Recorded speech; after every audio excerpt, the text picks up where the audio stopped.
خبرین بن معلم متم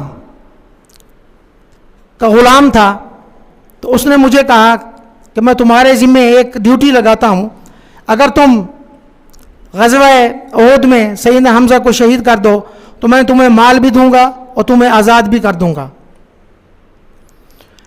پھر اس کے بعد اس کی ملاقات ہندا سے ہوئی، ہندا بن عتبہ، تو اس نے کہا کہ میرا زیور جو ہے بہت قیمتی ہے، وہ بھی میں تمہیں دوں گی اور تمہیں مال بھی دوں گی، اور جبرین تمہیں آزاد کر دے گا، تمہاری صرف یہی ڈیوٹی ہے سیدنا حمزہ کو کسی نہ کسی طریقے سے شہید کر دو۔ وہ کہتے ہیں میں ایک غلام تھا، مجھے اور کیا چاہیے تھا، اور میں اسی مشن پہ غزوہ احد میں مکہ سے چل پڑا۔ جب غزوہ احد شروع ہوئی تو کفار سے ایک جنگجو صبا میدان میں آیا اور چیلنج کیا، کوئی ہے جو میرا مقابلہ کرنے والا ہو مسلمانوں کے لشکر سے؟ سیدنا حمزہ بن عبد المطلب مقابلے کے لیے نکلے اور فرمانے لگے، صبا عورتوں کا ختنہ کرنے والی یعنی ذلیل عورت ام عمار کے بیٹے، کیا تم اللہ اور اس کے رسول کا مقابلہ کرنے آیا ہے؟ یہ کر سیدنا حمزہ نے صبا پر حملہ کیا اور اسے گزر کل کی طرح قصہ پارینہ بنا دیا۔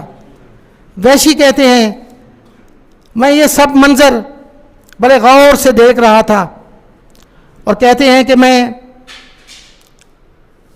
ایتھوپیا سائڈ کا رہنے والا تھا۔ ہمارے ہاں بچپن سے یہ ٹریننگ دی جاتی ہے کہ نیزے کو کیسے چلانا ہے، دور سے نیزہ پھینکا جاتا ہے اور نشانے پہ لگے۔ کہتے ہیں کہ میں اس کام میں ماہر تھا، میرا کوئی ثانی نہیں تھا مکہ میں، اسی لیے جبرین نے مجھے یہ کہا تھا، ڈیوٹی لگائی تھی کہ سیدنا حمزہ کو تو نے شہید کرنا ہے۔ اور ہندا بن عتبہ نے بھی مجھے مال کا بہت بڑا لالچ دیا۔ تو کہتے ہیں میرا کیا لینا دینا تھا کسی سے، مجھے تو یہ مال بھی ملے گا اور آزاد بھی ہو جاؤں گا۔ کہتے ہیں کہ میں جب جنگ شروع ہوئی تو میں یہ منظر دیکھتا رہا اور پیچھے کرتا رہا کہ کس وقت مجھے سیدنا حمزہ اپنے نشانے پہ ملتے ہیں اور میں ان کا کام تمام کر دوں۔ وہ فرماتے ہیں جب سیدنا حمزہ نے صبا پہ حملہ کیا، اسے ختم کر دیا، اس وقت سیدنا حمزہ کو قتل کرنے کے ارادے سے ایک پتھر کی اوڑ میں چھپا ہوا میں بیٹھا تھا۔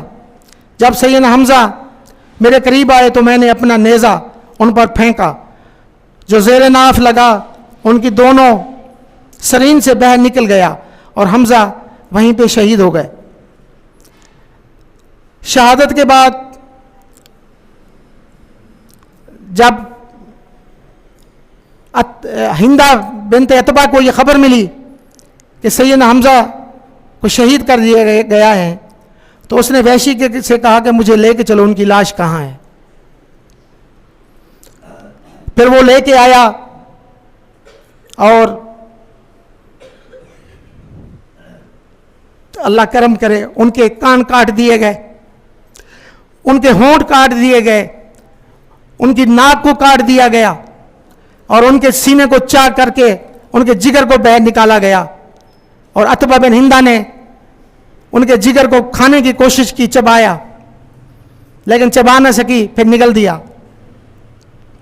ان کے باقی جسم کے حصوں کو بھی کاٹا گیا، عربی میں کہتے ہیں مسلح، جسم کے ٹوٹے ٹوٹے کر دیے، اور ہندا بہت خوش ہوئی۔ ابن اسحاق کہتے ہیں کہ غزوہ احد کے بعد رسول اللہ صلی اللہ علیہ وسلم حضرت حمزہ بن عبد المطلب کی میت تلاش کرنے کے لیے نکلے تو میدان کے وسط میں ان کی لاش ملی۔ سیدنا حمزہ کا پیٹ چاک کر کے جگر الگ کیا گیا تھا، ان کا مسلح کیا گیا تھا، حضرت حمزہ کے کان بھی کاٹ دیے تھے اور ان کا ناک بھی کاٹ دیا تھا، ان کے ہونٹ بھی کاٹ دیے تھے۔ سیدنا حمزہ کی مسخ شدہ لاش دیکھ کر نبی کریم صلی اللہ علیہ وسلم بہت روئے، فرماتے ہیں اس سے بڑا تکلیف والا دن میں نے آج تک نہیں دیکھا جیسے آج میں نے سیدنا حمزہ کی لاش کو دیکھا ہے۔ اس کے بعد حضرت انس فرماتے ہیں کہ غزوہ احد کے روز رسول کریم صلی اللہ علیہ وسلم سیدنا حمزہ کی لاش پر تشریف لائے، دیکھا اور ارشاد فرمایا، سیدنا صفیہ جو ان کی بہن تھی، ان کے بیٹے کو کہا کہ ان کو یہاں مت آنے دو، اگر وہ اپنے بھائی کی لاش دیکھ لیں گی تو صبر نہیں کر سکیں گی، لاش کا یہ عالم ہے۔ تو ان کے بیٹے زبیر بن عوام نے جا کے اپنی والدہ سے کہا کہ اللہ کے نبی صلی اللہ علیہ وسلم فرماتے ہیں کہ آپ اس حالت میں سیدنا حمزہ کی میت کو مت دیکھیں۔ انہوں نے کہا میں جانتی ہوں، مجھے پتہ ہے میرے بھائی کے ساتھ کیا کیا گیا ہے، لیکن میں صبر کروں گی، آپ جا کے اللہ کے نبی سے کہیں آپ بے فکر ہو جائیں، میں کوئی ایسا کام نہیں کروں گی جو جاہلیت کے زمانے میں ہوتا تھا۔ ابن اسحاق کہتے ہیں کہ سیدنا صفیہ اپنے حقیقی بھائی سیدنا حمزہ بن عبد المطلب کی لاش دیکھنے کے لیے آئیں تو رسول کریم صلی اللہ علیہ وسلم نے ان سے کہا کہ صفیہ دیکھو تمہارے بھائی کی کیا حالت کر دی گئی ہے۔ سیدنا صفیہ آئیں، لاش کے قریب پہنچیں، ثواب کی نیت سے انا للہ و انا الیہ راجعون پڑھا اور اللہ سے اپنے بھائی کے لیے بلند درجات کی اللہ سے دعا کی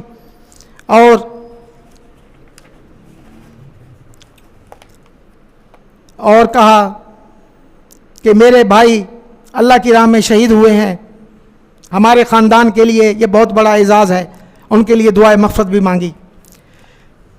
سیدنا حمزہ کی تدفین کے لیے ایک ہی چادر آئی جو اتنی چھوٹی تھی، اگر سر ڈھانپتے تو ننگے ہو جاتے، اگر پاؤں ڈھانپتے تو سر ننگا ہو جاتا۔ پھر نبی کریم صلی اللہ علیہ وسلم کو یہ کہا گیا حضور کیا کریں ہم، ایک ہی کفن ہے، اگر سیدنا حمزہ کا ہم چہرہ ڈھانپتے ہیں تو پاؤں ننگے ہو جاتے ہیں، اگر پاؤں کو ڈھانپتے ہیں تو چہرہ ننگا ہو جاتا ہے۔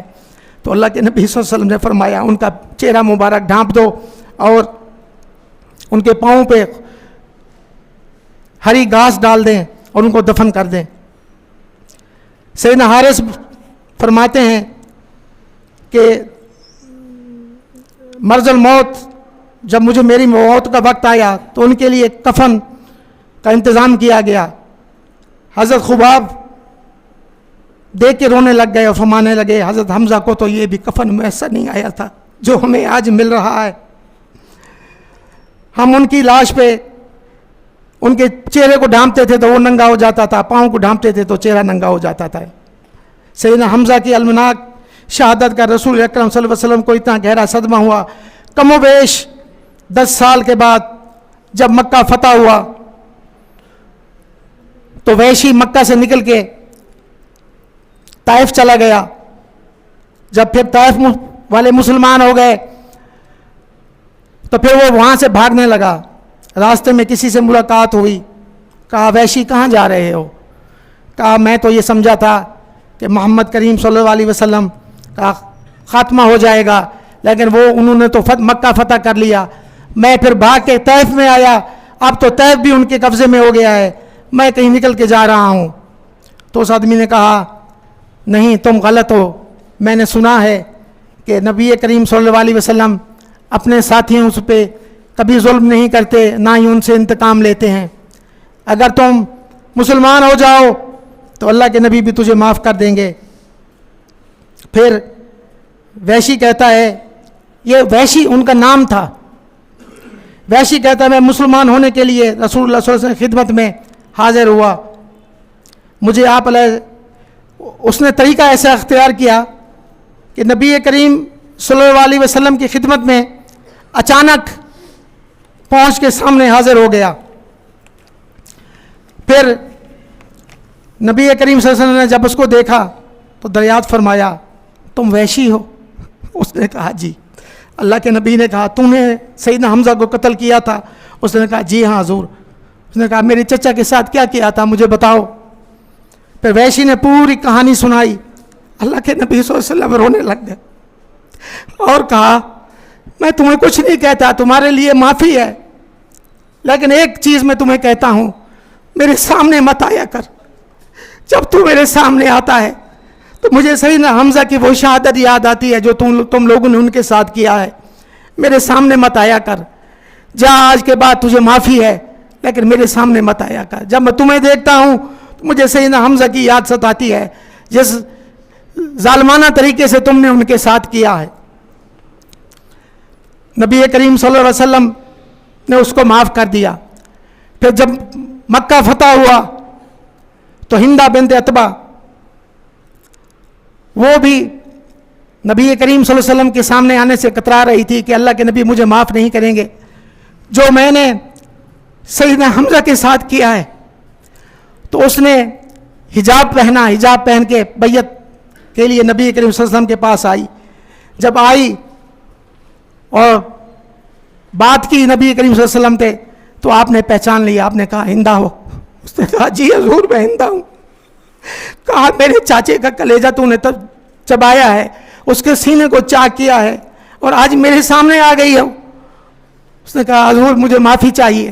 آپ نے کہا ٹھیک ہے, تجھے عام معافی ہے لیکن مہربانی کیا کر میرے سامنے کبھی مت آیا کر. تو جب میں تمہیں دیکھوں گا تو مجھے سیدنا حمزہ کے جو تو نے کیا وہ مجھے یاد آ جاتا ہے, میرے سامنے مت آئی کر. تو ہندہ کو بھی معاف کر دیا اللہ کے نبی صلی اللہ علیہ وسلم نے. اور اللہ کے نبی صلی اللہ علیہ وسلم نے ایک بات کہی کہ اگر مجھے اس چیز کا ڈر نہیں ہوتا کہ لوگ اس کو سنت بنا لیں گے تو میں سیدنا حمزہ کی میت کو وہیں چھوڑ دیتا تاکہ جانور اس کو کھا جائیں اور قیامت کے دن وہ نہیں سے پیٹ میں سے دوبارہ اٹھیں. لیکن مجھے ڈر ہے کہ لوگ اس کو سنت نہ بنا لیں, اس لیے میں نے حمزہ کو دفن کیا. سیدنا حمزہ اللہ کے نبی صلی اللہ علیہ وسلم فرماتے ہیں سیدنا حمزہ قیامت کے روز تمام شہداء کے سردار ہوں گے. یہ ان کو نبی کریم صلی اللہ علیہ وسلم نے سید الشہداء کا لقب دیا ہے. یہ ہیں سیدنا حمزہ بن عبد المطلب, اور یہ چھوٹا سا میں نے آپ کو ان کا تعارف کرایا ہے. دیکھیں مغرب میں یہ بات, اب مغرب کا میڈیا دیکھیں تو یہ بات کرتے ہیں کہ مسلمانوں جو ہیں انہوں نے تلوار کی نوک پہ مسلمان کیا لوگوں کو. دیکھیں اللہ کے نبی صلی اللہ علیہ وسلم نے کیسے کیسے لوگوں کو معافی دے دی, عام معافی دے دی. جن لوگوں کو پتہ بھی تھا انہوں نے کہ سیدنا حمزہ کے ساتھ کیا کیا, ہندہ کو معافی دے دی. بلکہ ہندہ کے متعلق تو یہ بھی کہا گیا کہ مکہ میں جو بھی اس کے گھر میں پناہ لے گا اس کو بھی معافی ہے. کتنا بڑی رحم دلی ہے اور کتنا بڑا یہ انعام ہے ان لوگوں کے لیے. اللہ کے نبی صلی اللہ علیہ وسلم نے تمام ان لوگوں کو معاف کر دیا جو نبی کریم صلی اللہ علیہ وسلم کی اپنی ذاتی کسی وجہ سے بھی ان کا حق بنتا تھا ان سے بدلہ لینے کا, سوائے اللہ کے بدلے کے آپ نے کسی سے کوئی بدلہ نہ لیا. اور سیدنا حمزہ کے دشمنوں کو بھی آپ نے معاف کر دیا, عام معافی کا اعلان دے دیا اور ان کو لقب دیا سید الشہداء. تو یہ ہے نبی کریم صلی اللہ علیہ وسلم کے چچا سیدنا حمزہ بن عبد المطلب کا چھوٹا سا ان کو آپ کو تعارف کرا دیا ہے. اللہ تعالیٰ ہمیں اس صحابہ کرام کے طور طریقے کو سمجھنے اس پہ عمل کرنے کی توفیق عطا فرمائے, اور جب تک زندگی ہے اللہ تعالیٰ ان سے محبت کرنے کی توفیق عطا فرمائے. وقت ہو گیا ہے, 2-3 منٹ رہتے ہیں. نبی کریم صلی اللہ علیہ وسلم کے جتنے بھی صحابہ ہیں اللہ تعالیٰ نے سب کو ایک رفعت, ایک بلندی, ایک مقام دیا ہے. میں نے جب سے یہ سلسلہ شروع کیا ہے کہ صحابہ کی آپ کو تقریباً یہ میرے خیال 16واں-17واں موضوع ہے صحابہ کے متعلق. ہر صحابی کے پیچھے ایک نہ ایک اللہ تعالیٰ کی ایک انعام کی مہر لگی ہوئی ہوتی ہے جو کسی میں نہیں ہوتی. جیسے سیدنا حمزہ کو دیکھ لیں, سید الشہداء کا خطاب ملا گا. سیدنا بلال ابن رباح کو دیکھ لیں, ان کو سید کا خطاب ملا. سیدنا عمر فرماتے ہیں کہ ہم صحابہ کے سرداروں کے سردار ہیں یہ سیدنا بلال ابن رباح. سیدنا ابو بکر صدیق کو دیکھ لیں. یعنی ایک ایک صحابی ایسے ہیں.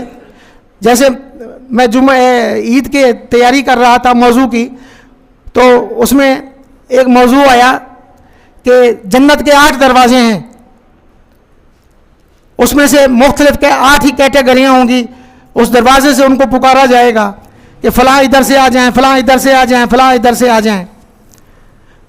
تو جب اللہ کے نبی صلی اللہ علیہ وسلم یہ بتا رہے تھے تو سیدنا ابو بکر صدیق نے کہا آقا کوئی ایسا بھی ہے جس کو 8 دروازوں سے اس کا نام لیا جائے, پکارا جائے؟ سبحان اللہ. نبی کریم صلی اللہ علیہ وسلم نے فرمایا صدیق وہ تم ہو جس کو 8 دروازوں سے پکارا جائے گا, وہ تم ہو. یعنی ہر صحابہ کے ساتھ اللہ نے ایک ایسا, جیسے کعب بن مالک ہے, اللہ کے نبی صلی اللہ علیہ وسلم فرماتے ہیں کہ مجھے اللہ تعالیٰ نے حکم دیا ہے کہ میں کعب سے کہوں وہ مجھے قرآن سنائے. سیدنا کعب رونے لگ گئے, کہا آقا میرا نام لے کے کہا ہے. حضور نے کہا ہاں تیرا نام. پھر کہا آقا میرا نام لیا ہے. حضور نے کہا ہاں تیرا نام لے کے کہا ہے کہ کعب سے کہو تجھے قرآن سنائے. جیسے عمر بن خطاب ہیں,